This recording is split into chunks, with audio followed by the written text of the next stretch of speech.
पहला टॉपिक आज के विषय का दो में से पहला वो है उपवास, फास्टिंग। नाउ हम सभी जानते हैं उपवास, फास्टिंग को लेकर मसीह जगत में बहुत बहुत बहुत सारी बातें की जाती हैं, बहुत सारे वीडियो बनते हैं, बहुत सारी टीचिंग दी जाती है, बहुत कुछ कहा जाता है। बिब्लिकल एंड नॉन बिब्लिकल, ये दोनों के दोनों चलते हैं। कुछ सही कहते हैं और कुछ गलत कहते हैं, लेकिन आप सभी को पता है कि मैं डैनियल राज आपके बीच में कॉन्टेक्स्ट के साथ, ट्रांसलेशन के साथ, बाइबल के वचन के साथ, जिसको कहते हैं rightly dividing the word of truth, उसके साथ आपके बीच में कोई भी टॉपिक लाता हूं, उसी मुद्दे पे बात करता हूं। तो उपवास को लेके भी मैं सिर्फ और सिर्फ बाइबल का सहारा लूंगा, वचन का सहारा लूंगा, और वो क्या कहती है उसी पे बात करूंगा। तो सबसे पहले एक प्रश्न आपके बीच में रखने जा रहा हूं। प्रश्न यह है, क्या उपवास करना जरूरी है? जी, तो इसका सीधा जवाब है नो। दूसरा, क्या उपवास करना पाप है? जवाब है नो। तो दूसरे शब्दों में आपको उपवास करना जरूरी है। ये जो शब्द है ना, जरूरी, जिसको कहते हैं बहुत इंपॉर्टेंट है। पास्टर डैनियल, अगर उपवास नहीं करेंगे तो प्रभु नहीं सुनेगा। उपवास इतना जरूरी है कि प्रभु भी बाद में पहला उपवास, तो जिसको कहते हैं जरूरी, तो आपको जवाब दे चुका हूं कि उपवास जरूरी नहीं है। लेकिन अगर कोई उपवास करता है या उपवास रखता है तो क्या वो पाप है? दूसरे शब्दों में, क्या वो गलत कर रहा है? तो सीधा जवाब है नो, कोई गलती नहीं है। आपको उपवास करना है, आप कर सकते हैं, लेकिन प्रश्न क्या था? क्या जरूरी है, कंपलसरी है, नेसेसरी है, बहुत ज्यादा इंपॉर्टेंट है? नो। आपका फेथ, आपका यीशु, आपका प्रार्थना, आपका वचन, आपका रिश्ता, आपका कैरेक्टर प्रभु के साथ में, ये इंपॉर्टेंट है। आप उपवास को लेकर आज बहुत सारी बातें सीखेंगे, तो मैं रिक्वेस्ट करता हूं आखिर तक बने रहें। यूट्यूब वालों, अगर आप लोग देख रहे हैं, क्योंकि जल्दबाजी में आप लोग कुछ लाइनें देखते हैं और कहते हैं अरे नहीं समझ में आ रहा, तो ऐसा मत करिए, क्योंकि लूसीफर बहुत स्मार्ट है। लूसीफर क्या करता है ना, आपका जो इंटरेस्ट है ना वो डालने नहीं देता है, वचन को सीखने नहीं देता है। वो बहुत कनिंग है, बहुत चालाक है, और आपको कुछ सत्य की बातों से आपको क्या कहते हैं ना, डिवाइड कर देगा, महरूम कर देगा, दूर कर देगा। लेकिन मैं चाहता हूं आज की जो ये टॉपिक है उपवास और फेथ, उसको आप लोग जरूर सुनेगा। चलिए वापस आते हैं। क्या उपवास जरूरी है? नो। क्या उपवास करना पाप है? नो। ये दोनों आपको बता दिया। नाउ लिखा है उपवास तभी करना चाहिए, बहुत ध्यान से देखिएगा, उपवास तभी करना चाहिए जब पवित्र आत्मा अगुवाई करता है। सो सिंपल ना, कितनी सीधी बात है। तो जिसका मतलब है कि आपको उपवास करना है, लेकिन कब? जब पवित्र आत्मा अगुवाई करे तब। क्योंकि कोई कर रहा है, क्योंकि आपने किसी को करते देखा, कोई कर रहा है, इसलिए मत करिए। तो इसके चलते ये लाइन मैंने रखी है। तो आपको फिर से समझाता चलूं कि आपको उपवास इसलिए नहीं करना है क्योंकि कोई कर रहा है। कहीं से आपने टीचिंग सुनी, कहीं से आपने कोई किताब पढ़ी, कहीं से आपको कुछ पता चला, तो आप कहते हैं कि अब मैं करूंगा। No no no no no no no, आपको ऐसा नहीं करना है। आपको उपवास तब तक नहीं करना है जब तक पवित्र आत्मा आपको लीड नहीं करता, आपके अंदर बोझ नहीं डालता। मेरे अंदर डालता है। मुझे कितनी बार ऐसा लीड होता है कि मैं उपवास करूं, और मैं करता हूं। आप में से कितने लोग हैं प्रभु के दास, पास्टर्स, लीडर्स, आप में से कितने प्रीचर्स हैं जिनको मैं समझता हूं यही एक्सपीरियंस आपको भी हुआ होगा कि कम से कम 3 महीने तक, 1 साल तक आपको कोई लीड नहीं हुआ, आपने उपवास नहीं किया, लेकिन अचानक से आपको 1 साल, 6 महीना, 3 महीने के बाद आपको ऐसा फील होता है, लीड होता है कि पवित्र आत्मा कहता है अब करो उपवास। तो आप बिल्कुल करिए, क्योंकि किसी के कहने से, किसी ने किया इसलिए आप उपवास नहीं करते। साथ ही साथ मैं कैथलिक से आता हूं। कैथलिक, आप जानते हैं कैथलिक में बहुत सारी ऐसी बातें हैं जो नॉन बिब्लिकल है, वचन को मैच नहीं करती। तो हमको सिखाया गया था कि आपको हर शुक्रवार फास्टिंग करना है, हर शुक्रवार। तो हम क्या करते थे, शुक्रवार को हमने फिक्स किया, फिर हम बन गए क्या कहते हैं ना, कैथलिक से बाहर आ गए, हम घुस गए पेंटिकॉस्टल में, फिर उसके बाद कैरिस्मेटिक ग्रुप में, फिर वहां सिखाते थे कि आपको शुक्रवार प्रार्थना करना है। तो हमको ऐसा लगा कि शुक्रवार कोई पवित्र दिन है, शुक्रवार कोई बहुत इंपॉर्टेंट दिन है, इसलिए फास्टिंग करना है। तो जिसके चलते एक रूटीन, जिसके चलते एक रीति, जिसके चलते एक कस्टम सिस्टम बन चुका था और हमको लगता था कि उपवास करना है। बट पवित्र आत्मा ऊपर बैठा, परमेश्वर ऊपर बैठा, पवित्र आत्मा आपके अंदर बैठा, कहता है कि जब तक मैं नहीं कहता डैनियल, तू क्यों अपने शरीर को, अपने आप को, जिसको कहते हैं ना कि तकलीफ दे रहा है, तपस्या में डाल रहा है। गजब की बातें हैं। तो फिर कहता हूं कि पवित्र आत्मा जब तक नहीं लीड करता है, आपको उपवास में नहीं जाना है। अगर कोई कर रहा है उसको करने दो, उसका जीवन वो प्रभु को न्याय देगा, लेकिन आप किसी की नकल नहीं करेंगे ना। इसको देखिए, उपवास को लेकर आप जी लिखा है, उपवास को लेकर आप कोई बंधन में नहीं है। क्या बात है, वाह। अब आपको बताता हूं क्यों। क्योंकि बाइबल में उपवास को लेकर कोई नियम नहीं है। जबरदस्ती का उपवास मत करिए या मत रखिए। तो फिर से ये जो स्क्रीन है, आपको बताता चलूं कि उपवास को लेकर बाइबल के अंदर या परमेश्वर के वचन में किसी प्रकार का कोई नियम नहीं है, और ना ही आप किसी बंधन में। आप स्वतंत्र हैं, आप फ्री हैं, आप पवित्र आत्मा के लीडिंग में हैं, आप कलीसिया हैं, यीशु के दुल्हन हैं, पवित्र आत्मा के लोग हैं, पवित्र आत्मा की अगुवाई में चलने वाले लोग हैं। आप जबरदस्ती क्यों उपवास रखेंगे? तो वापस कहता हूं कि ये टॉपिक उपवास का, मैं रिक्वेस्ट करता हूं जितना हो सके वीडियो को दूसरों तक पहुंचाइए, शेयर करिए, क्योंकि उपवास को लेकर बेड़ा गर्क है। बहुत सारी बातें आज रखूंगा मैं, तो आप लोग एक साथ मेरे साथ में बने रहेंगे, ठीक है ना। तो फिर से कह देता हूं कि जबरदस्ती का उपवास, ये नीचे वाला लाइन, जबरदस्ती का उपवास नहीं करना। कोई पास्टर कहता है मैं रखा हूं, तुम रखो। कोई टीचर कहता है मैं जा रहा हूं 7 दिन फास्टिंग में, तो पूरे चर्च को कहता है मेरे साथ फास्टिंग करो। भाई क्यों करें? क्यों करें? आपको प्रभु ने बोझ दिया है, आप करो। पूरे चर्च को आप 7 दिन, 10 दिन, 20 दिन, 40 दिन के फास्टिंग में क्यों लेके जा रहे? अभी बीच में मुझे लगता है कि अप्रैल हाँ, मार्च के महीने से शुरू हो गया था लेंथ डे, 40 दिन की फास्टिंग। कुछ मेरे दोस्त थे मुंबई से, उसको लगा कि मुझे करना चाहिए, तो वो चला गया, खुद तो गया, लेकिन साथ में जितने ग्रुप के लोग थे उनको भी ऑनलाइन में वो 40 दिन के फास्टिंग में ले गया। तो डे 1 फेसबुक पे, डे 2 फेसबुक पे, डे 3 फेसबुक पे, ऐसे करते करते मैं देख रहा था। और वापस कहता हूं, फिर मुझे क्या लगा पता है, ये सब फ्लैश में काम कर रहे हैं। किसमें? फ्लैश में, शरीर में। लेकिन आत्मिक अगुवाई जिसकी होती है, उसका जीवन अलग होता है, बातें अलग होती है, सेवा अलग होती है। तो वापस कहता हूं, जबरदस्ती का उपवास मत रखिए। नाउ ये बहुत इंपॉर्टेंट है, लिखा है भावनाओं में आकर उपवास मत करिए। भावनाओं में, जिसको कहते हैं ना मुझे आज बहुत फील हो रहा है, आपको फील हो रहा है ना, लेकिन पवित्र आत्मा का लीड नहीं है।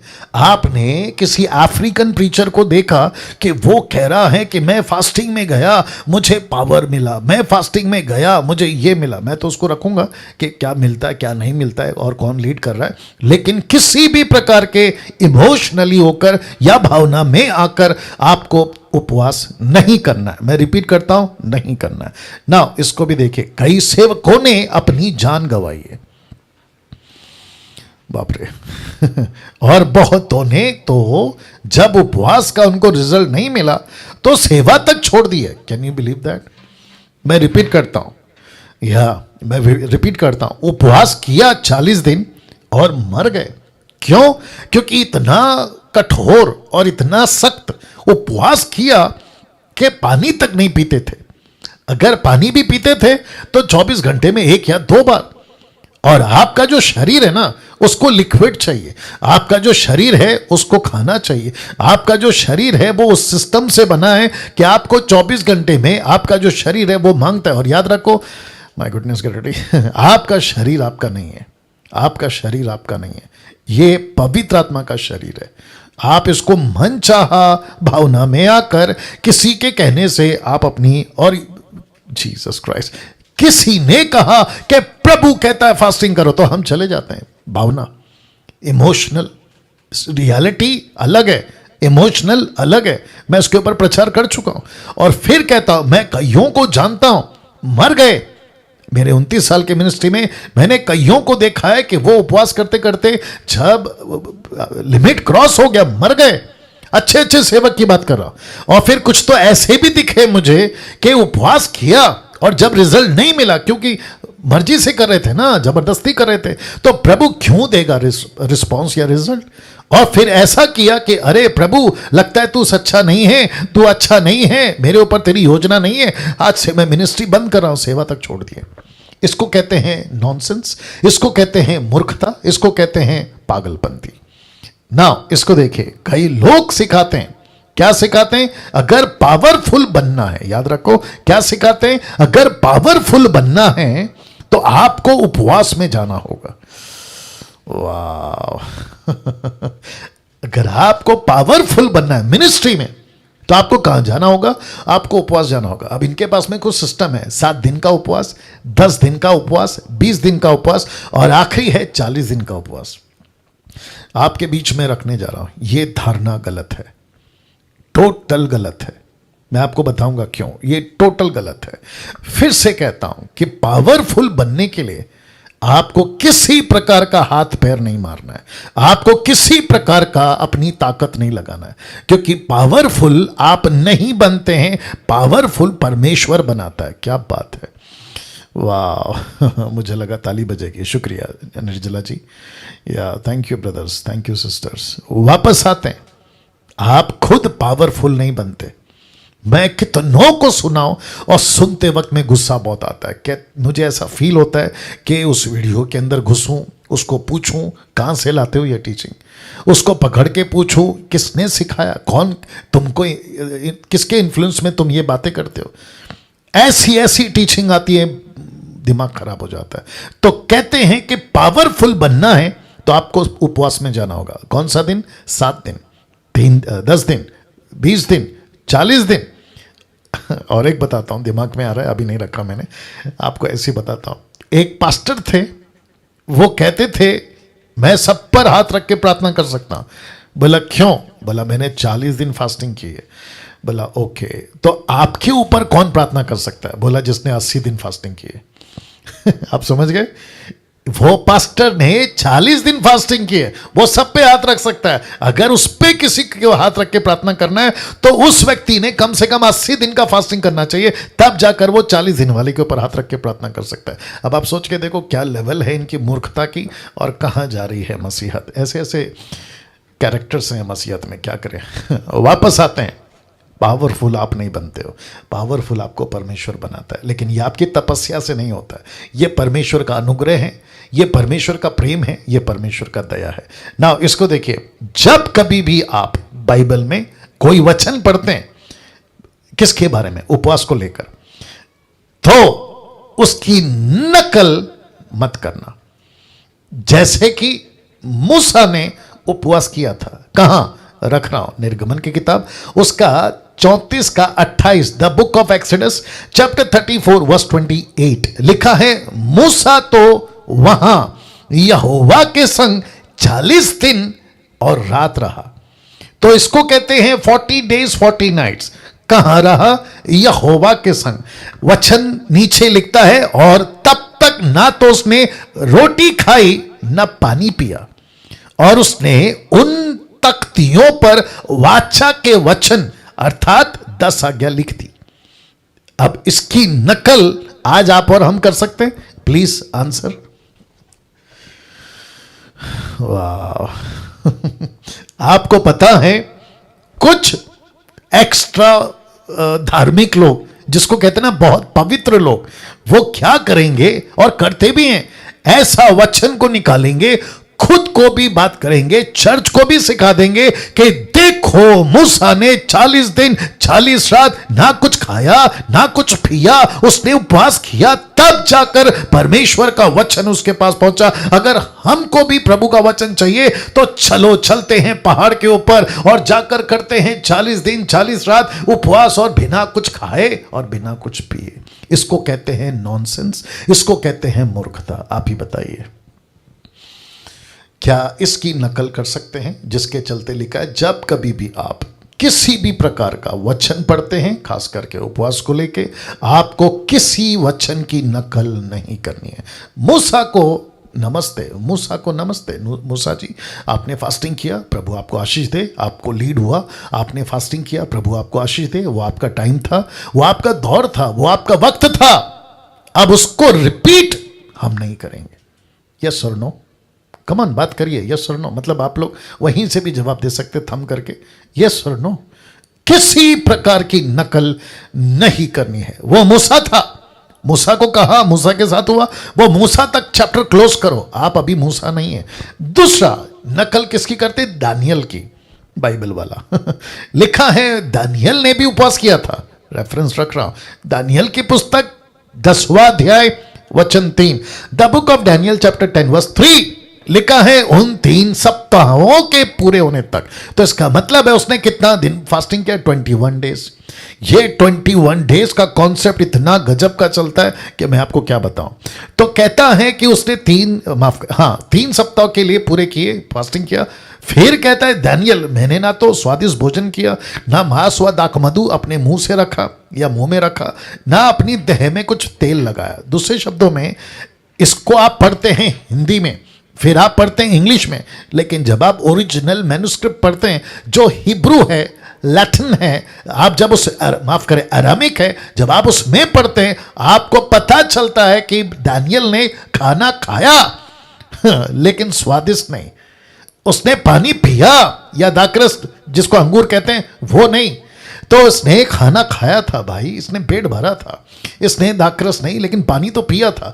तो ये क्या कहता है कि मैंने 3 सप्ताह यानी 21 दिन ऐसा मन चाहा पार्टी टाइप का, पार्टी समझते हैं ना, जश्न टाइप का खाना नहीं खाया, लेकिन मैंने खाना खाया, मैंने खाना खाया अब इसकी नकल करते हैं लोग, कहते हैं मैं 21 दिन फास्टिंग में जाऊंगा, बोला कैसे? कुछ नहीं खाऊंगा। लेकिन दानियल सामने आ जाए, बोले अरे मैंने तो कुछ खाया था, मैंने खिचड़ी खाई थी, मैंने फ्रूट्स खाया था, अरे यार मैंने कुछ ना कुछ तो खाया था, तुम क्या कर रहे हो? आपको बात समझ में आ रही है?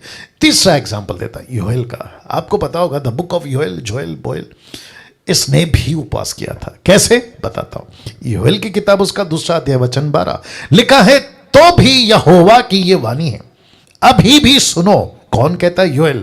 किसको कहता है? अपने टाइम के लोगों को कहता है, अभी भी सुनो, उपवास के साथ रोते पीटते अपने पूरे मन से फिर कर मेरे पास आओ। तो कैसे करना है? योएल कहता है उपवास करना है, फिर कहता है रोना है, पीटना है और खुद के मन को फेर कर परमेश्वर के पास आना है। मेरा प्रश्न है, क्या यह वचन की नकल आज हम कर सकते हैं?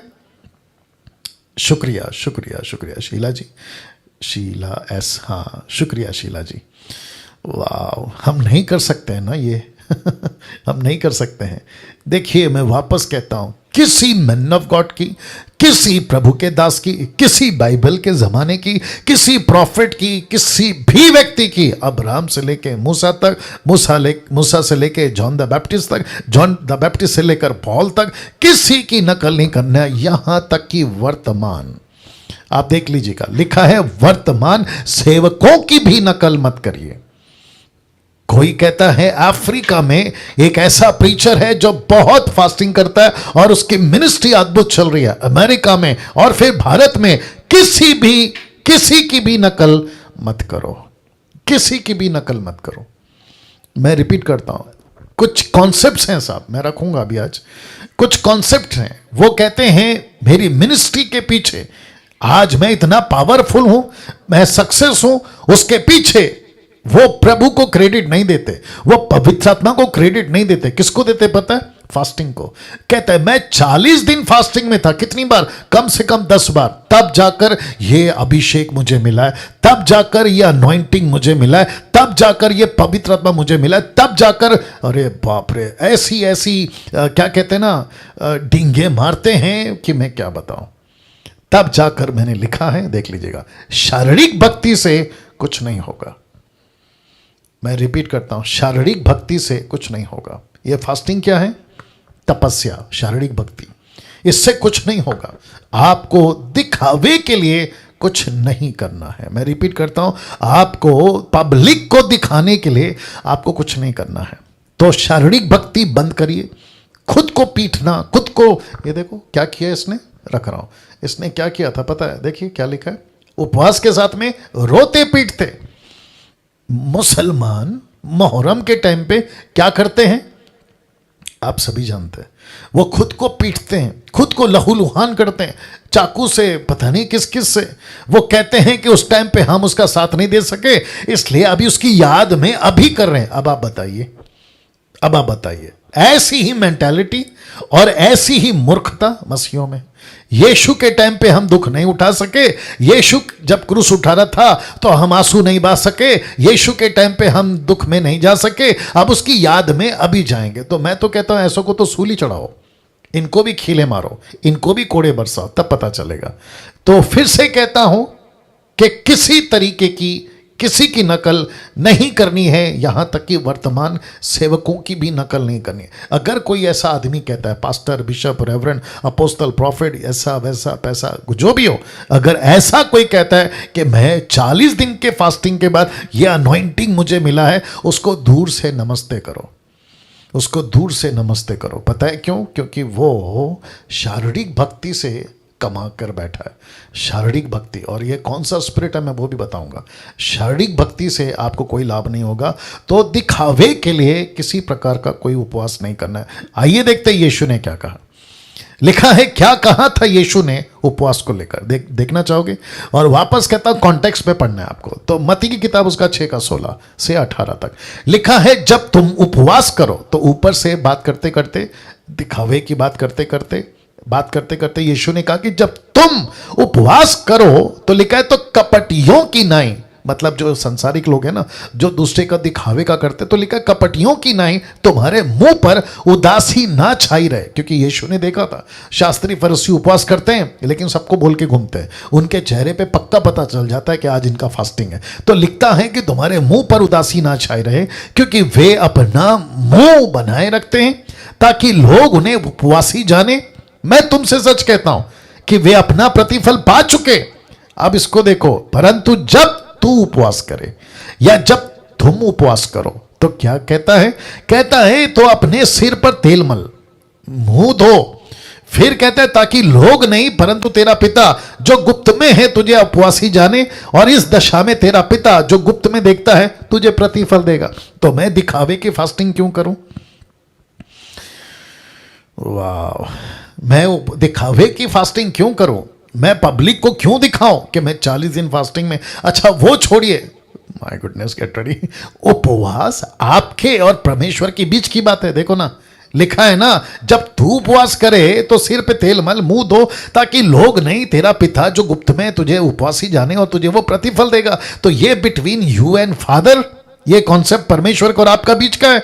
आपने उठाकर पब्लिक कर दिया, आपने उठाकर सार्वजनिक कर दिया, आपने तो डॉक्ट्रिन बना दिया। और आप, जीसस क्राइस्ट, यीशु कहता है मैं जब तक नहीं कहता तब तक फास्टिंग नहीं करना। पवित्र आत्मा कहता है मैं जब तक नहीं कहता आपको फास्टिंग में नहीं जाना। आप क्या कर रहे हैं? प्रभु, क्योंकि बाइबल में है उपवास के बारे में, तो मैं करता हूं और देखो मैं इतना उपवास कर रहा हूं, अभी मुझे दो। तो प्रभु कहता है नहीं बेटा, ये तो तेरी मर्जी है, मेरी मर्जी कहां है? अब कुछ चीजें आपके बीच में रख रहा हूं। आपको उपवास कब और क्यों करना चाहिए, ये रखने जा रहा हूं, ठीक है ना? तो फिर से कहता हूं, जो पहला सवाल पूछा था, क्या उपवास जरूरी है? नो। क्या उपवास करना पाप है? नो।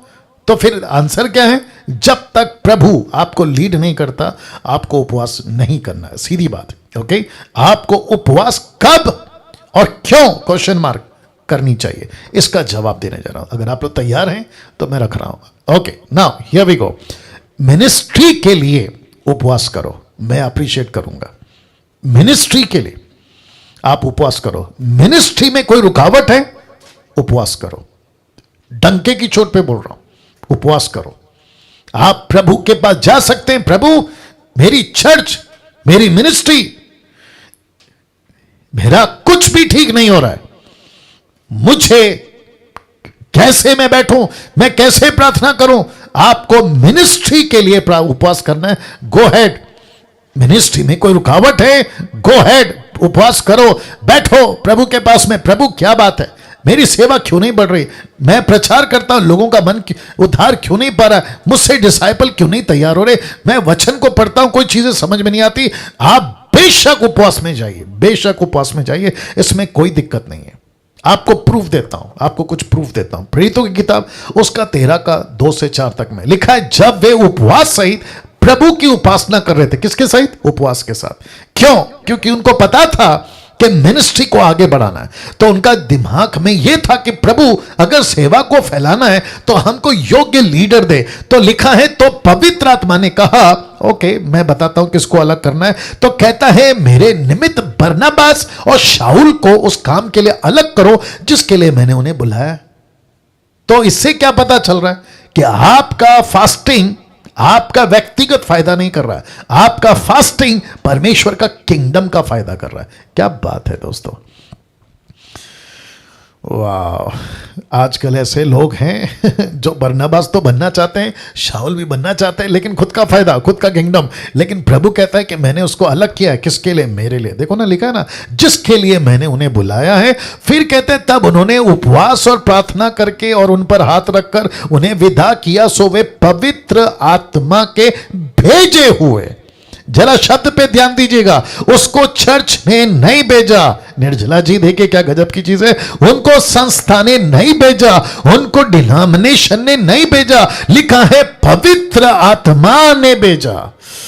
ओहो हो। तो इसका मतलब है कि उपवास पवित्र आत्मा ने लीड किया, प्रार्थना ऐसे करो पवित्र आत्मा ने लीड किया। तो जिसके चलते मैंने रखा है, आपको मिनिस्ट्री के लिए उपवास करना है तो करो। मिनिस्ट्री में रुकावट आ रही है, उपवास करना है तो करो।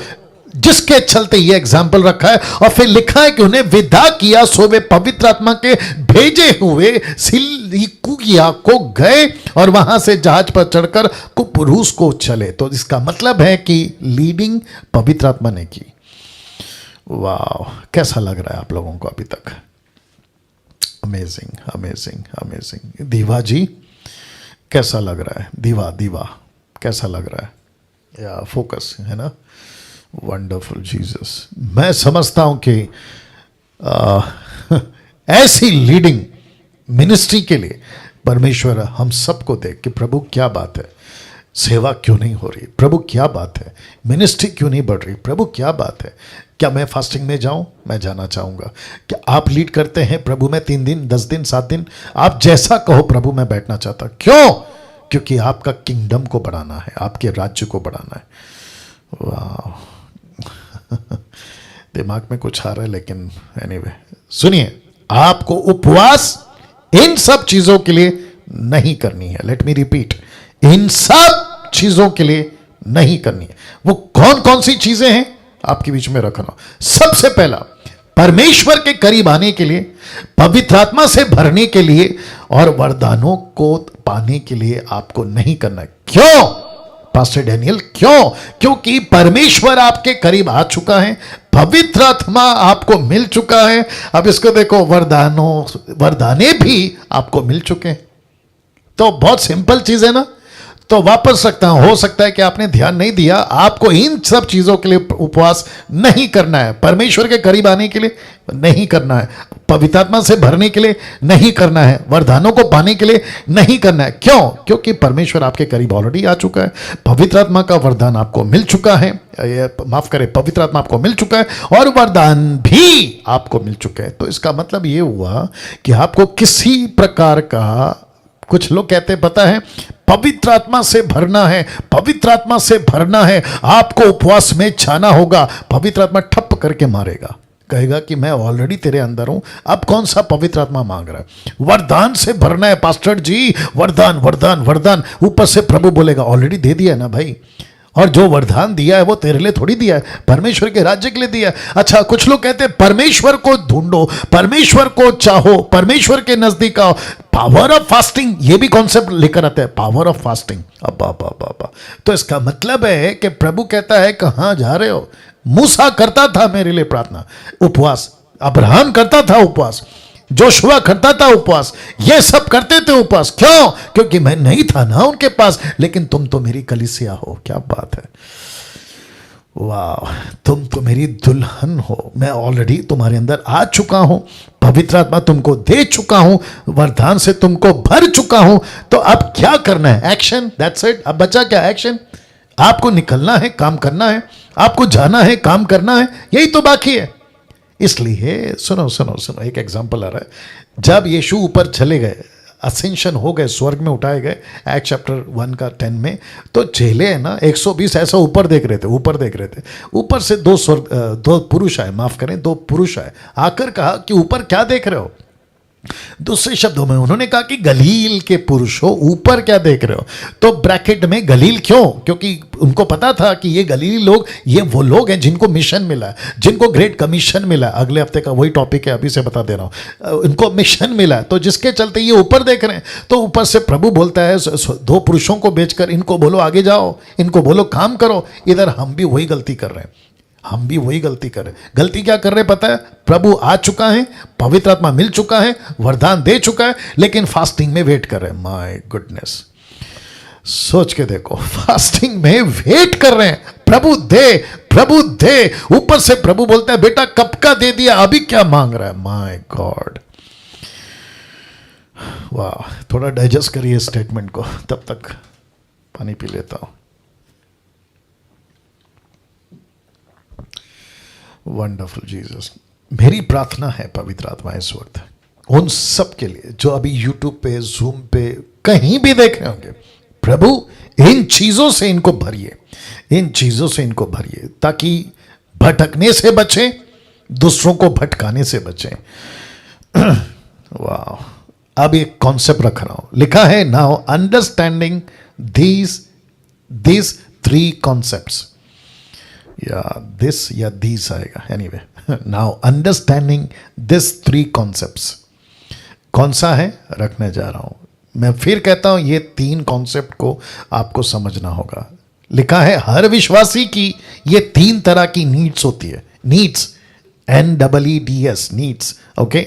सबसे पहला स्पिरिचुअल नीड्स, दूसरा फिजिकल नीड्स, तीसरा मटीरियल नीड्स। यस और नो? इसको 3 को छोड़कर बाकी आपको कुछ नहीं चाहिए। यस और no?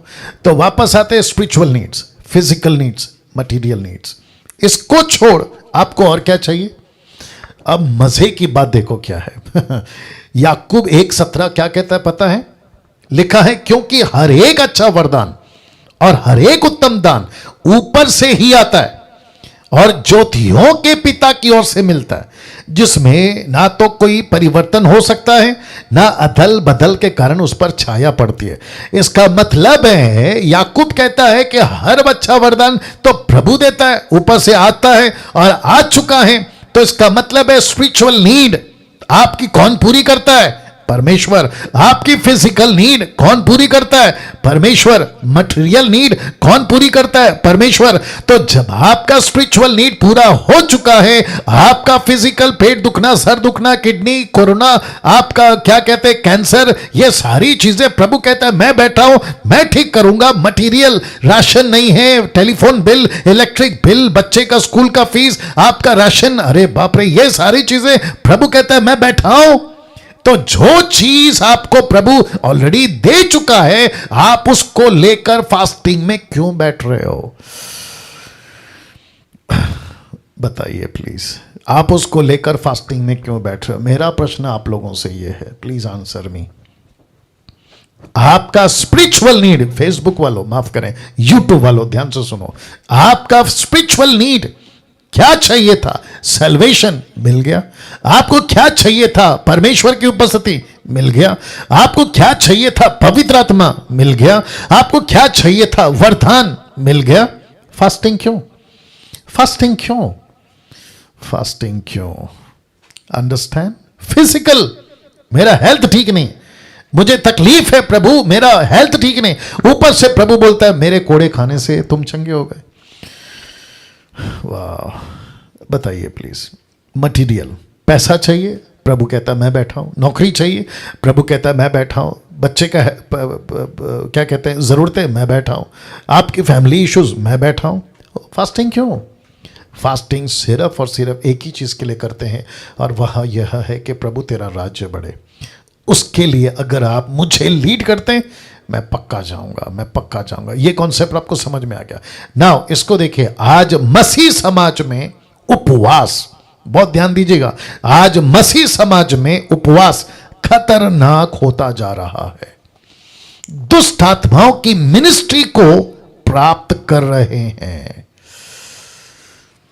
Okay okay okay okay okay pastor Daniel, ये कैसे पॉसिबल है? मैं वापस कहता हूं, मेरा प्रचार सुना होगा। एक यीशु नहीं दो, एक पवित्र आत्मा नहीं दो, एक सुसमाचार नहीं दो। यस और नो? जिसका जिक्र मैं कर चुका हूं पिछले हफ्ते या 2 हफ्ते पहले। 2 Corinthians चैप्टर 11 वर्स 3 और 4, माफ करें 4 और 5। आप इस बात से वाकिफ हैं? तो इसका मतलब है कि कुछ लोग उपवास करते हैं और वो उपवास खतरनाक कैसे हो रहा है मैं आपको बताता हूं। स्वर्ग दूतों को जबरदस्ती देखना, आत्मा में कहीं जाकर आने की बातों को करना, दर्शन पाने की चाह रखना। आप नहीं समझे अभी भी, मैं वापस रख देता हूं। इसको कहते हैं खतरनाक उपवास। खतरनाक उपवास होता जा रहा है, दुष्ट आत्माओं की मिनिस्ट्री को प्राप्त कर रहे हैं। और उसका वजह क्या है? मेरे कुछ लोग हैं जिनको मैं जानता हूं, वो कहते हैं कि मैं जब प्रार्थना करता हूं मुझे स्वर्गदूत दिखते हैं। वाह, मुझे कोई दिक्कत नहीं है। लेट मी रिपीट, मुझे कोई दिक्कत नहीं है। लेकिन अगर आप ये कहते हो कि तुमको भी दिखना चाहिए, यह गलत है। अगर कोई कहता है मैं उपवास करता हूं, जबरदस्ती स्वर्गदूतों को देखना, जबरदस्ती मुझे पवित्र आत्मा उठाकर कहीं लेकर जाए। मैं बैठूंगा भारत में लेकिन अफ्रीका घूमना चाहता हूं, मैं बैठूंगा अफ्रीका में लेकिन अमेरिका घूमना चाहता हूं। यह कैसे? आपको याद होगा, पता है 2 कुरिन्थियों 12:1 से पौलुस कहता है मैं किसी को जानता हूं। वो खुद नहीं, उसने देखा किसी को, उसकी बात नहीं कर रहा हो। वो कहता है मैं किसी को जानता हूं, आत्मा में या शरीर में कंफर्म नहीं हूं, लेकिन वो स्वर्ग पे जाके आया। कहां जाके आया? स्वर्ग में। तो ऐसे कुछ लोग हैं, जैसे फिलिप को उठा लिया। पता है आपको, याद है फिलिप को, जब वो खोजा को बपतिस्मा दे रहा था तो पवित्र आत्मा ने फिलिप को वहां से गायब कर दिया, याद होगा आपको। वैसे ही कुछ लोग कहते हैं मुझे भी ऐसे करो। मेरा प्रश्न है, जबरदस्ती होगा? नहीं होगा। थैंक यू निर्जला जी, नहीं होगा। तो कैसे होगा? अगर प्रभु करता है मुझे कोई दिक्कत नहीं है, और मैं कौन होता हूं प्रभु के बीच में और आपके बीच में आने वाला। लेकिन मैं इतना जरूर कह दूं कि कहीं तुम जबरदस्ती, देख लो लिखा क्या है, जबरदस्ती। तो ऐसा उपवास करके खतरनाक मिनिस्ट्री को पा रहे हो तुम। लिखा है दुष्ट आत्माओं की मिनिस्ट्री को प्राप्त कर रहे हो, क्योंकि आपको प्रभु नहीं देना चाहता। आप मांग रहे हो, आप कुछ ऐसे रिलम में चले जाते हो, ऐसी आत्मिक दुनिया में चले जाते हो जो दुष्ट आत्माओं की दुनिया। और मैंने बताया आपको कि वो कल बताया मैंने, कितना चालाक है वो क्या क्या कर सकता है, किस तरीके से जा सकता है। तो बेस्ट क्या है? आपको प्रभु के पास रहना है, वचन के हिसाब से चलना है। पेड़ की पहचान वचन से होती है, उसके फल से होती है, आप जानते हैं, मैं बता चुका हूं।